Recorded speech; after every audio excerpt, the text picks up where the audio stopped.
Что это за эксперимент был? Ивановскийдің эксперименті. Ивановский. Так. Фильтр. Ивановский помер. Соны көреді ғой.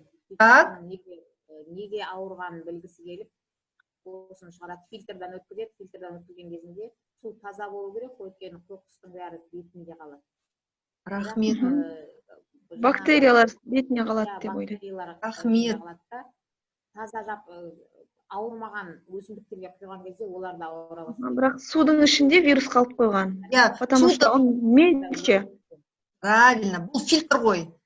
Бактериялар фильтрдан шықпайды, а вирустар, қараңызшы, вирустар спокойно фильтрдан шықты. Су тап-таза сияқты, бірақ Гүлмира апай, не Вирустар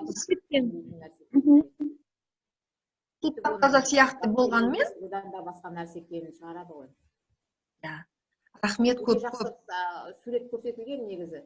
Мынандай нәрсені біздің мәтінге де қолдануға болады ау деп ойлап отырмын. Мен қазір сол бәрін көрсете алмаймын.